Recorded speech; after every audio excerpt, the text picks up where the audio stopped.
அண்மை செய்தி வெளியாக இருக்கிறது. கோவையில் இளம் பெண்ணுக்கு கொடூரம் நடந்திருக்கிறது. கோவையில் காருக்குள் அமர்ந்து ஆண் நண்பருடன் பேசிக் கொண்டிருந்த கல்லூரி மாணவியை மர்ம கும்பல் கூட்டு பாலியல் வன்கொடுமை சம்பவம் தமிழகத்தில் பெரும் அதிர்வலை ஏற்படுத்தியிருக்கிறது. தமிழகத்திலே திமுக ஆட்சி பொறுப்பேற்றதிலிருந்து பெண்களுக்கு பாதுகாப்பு இல்லை என்கிற சூழலை ஒவ்வொரு நாளும் நிரூபிக்கின்ற வகையிலே தற்பொழுது ஒரு கொடூரமான சம்பவம் கோவையிலே அரங்கேறி இருக்கிறது. காரிலே தனது ஆண் நண்பருடன் பேசிக் கொண்டிருந்த பெண்ணை கடத்தி சென்று கொடூரமான கும்பல் கூட்டு பாலியல் வன்கொடுமை செய்திருக்கிறது. அந்த ஆண் நண்பரையும் தாக்கியிருக்கிறார்கள். ஆண் நண்பர் மருத்துவமனையில் அனுமதிக்கப்பட்டிருக்கிறார்.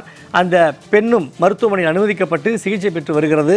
இது தொடர்பான சமூக செயற்பாட்டாளர்கள் ஒவ்வொருவரும் தங்களுடைய வேதனைகளை, தமிழகத்தில் நடக்கும் கொடுமைகளையும் விவரித்துக் கொண்டிருக்கிறார்கள். தற்பொழுது சமூக செயற்பாட்டாளர் திருமதி கஸ்தூரி அவர்கள் இணைப்பில் இருக்கிறார். வணக்கம் மேடம். கோவையில் நடந்திருக்கக்கூடிய இந்த கொடூரமான சம்பவம் பெரும் அதிர்வலையை ஏற்படுத்தி இருக்கிறது. தங்களின் கருத்துக்களை பதிவிடுங்க.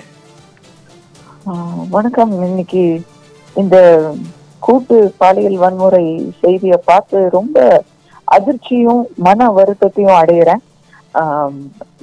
ஏற்கனவே தமிழ்நாட்டுல சட்டம் ஒழுங்குங்கிறது சந்தித்திருக்குது அப்படிங்கிறது எல்லாருக்கும் தெரிஞ்ச ஒரு விஷயம்.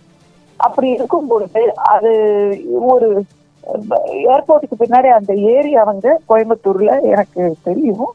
அது காலை வேளையிலேயே அங்க யாருமே இருக்க மாட்டாங்க.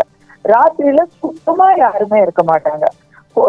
அங்க போய் ஒரு கார்ல ஆண் நண்பரோட போறேன் அப்படின்னு ஒரு பொண்ணு போறது. இப்ப பாருங்க, 2 பேருக்குமே அங்க இதுவா இருக்குது, அட்டாக் பண்ணிருக்கிறாங்க. அதுவே ரொம்ப தவறு. ஏன்னா இன்னைக்கு நாட்டுல போதை மருந்த போட்டுட்டு வேலை கெட்ட வேலையில யார் யாரோ எங்கெங்கயோ திரும்பிட்டு இருக்கிறாங்க. ஊரு கெட்டு போச்சுங்க. ஊரு கெட்டு போச்சு. நம்மளும் ஜாக்கிரதையா இருக்கணும். சட்டம் ஒழுங்கு சுத்தமா இல்லை அப்படிங்கறத மறுபடி நிரூபிச்சிட்டு இருக்கிறாங்க. அது தெரிஞ்சு இளைஞர்கள் தங்களுடைய நடவடிக்கைகளை கொஞ்சம் பாதுகாப்பா வச்சுக்கும்படி நான் வேண்டி கேட்டுக்கிறேன். நீங்க லவ் பண்ணுங்க, ஃப்ரெண்ட்ஸோட பேசுங்க, எல்லாம் வேணான்னு சொல்லலைங்க. ஆனா எத்தனை மணிக்கு? பொம்பளையே சொல்லல, நம்ம பெண்களை சொல்லல, ஆண்கள் பெண்கள் எல்லாருக்குமே அவங்களுடைய நலனை இந்த ஊர்ல கவர்மெண்ட் உங்களை பார்க்காதுங்க. இந்த திமுக அரசாங்கத்துல நீங்க பாதுகாப்பை எப்படி எதிர்பார்க்கலாம்? நீங்க தான் பாதுகாப்பா இருக்கணும். எனக்கு ரொம்ப கஷ்டமா இருக்கு. எத்தனையோ தியாகங்களை செஞ்சு அவங்க அப்பா அம்மா இந்த பெண்ணையும் அந்த நண்பரையும் அனுப்பிச்சிருப்பாங்க படிக்கிறதுக்கு. MBA படிக்கிறதா கேள்விப்படுறேன். வெறுமா பேச்சுதான் நீங்க பேச போறீங்கன்னா உங்க காலேஜ்லயே பேசிருக்கோம். 11 மணிக்கு என்னங்க பேச வேண்டியது இருக்கு? போன்ல பேசிருக்கலாம் இல்ல? அவங்க சைடும் தவறு இருக்குங்க மேடம். அதே போல் இந்த சம்பவம் ஒரு பெரும் அதிர்வலை ஏற்படுத்தியிருக்கு. நீங்கள் குறிப்பிடும் போது என்ன சொல்கிறீங்கன்னா, பெண்களும் ஏன் அந்த நேரங்களில் வெளில போகணும் அப்படிங்கிற ஒரு விஷயத்தை, பெண்கள் மட்டுமல்ல ஆண்களுமே கூட நேரம் தவறி ஏன் அது ஆள் இல்லாத நடமாட்டம் இல்லாத பகுதிகளுக்கு செல்லணும் அப்படிங்கிற கருத்தை முன்வைக்கிறீங்க.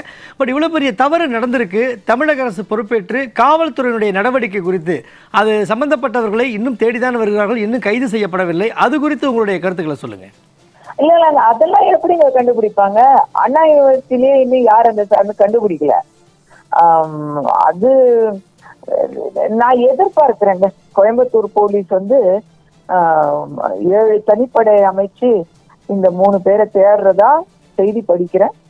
நம்ம உடனடியா அவங்கள நம்பிக்கை இல்லாம திட்ட வேண்டாம். நம்பிக்கை வச்சு நம்ம கொஞ்சம் வெயிட் பண்ணுவோம். இந்த விஷயத்திலேயாவது அவங்க ஏதாவது உடனடியான ஒரு முன்னேற்றத்தை நமக்கு காட்டுறாங்களான்னு. இணைப்பில் பகிர்ந்து கொண்டு தன்னுடைய கருத்துக்களை பகிர்ந்தமைக்கு நன்றி மேடம்.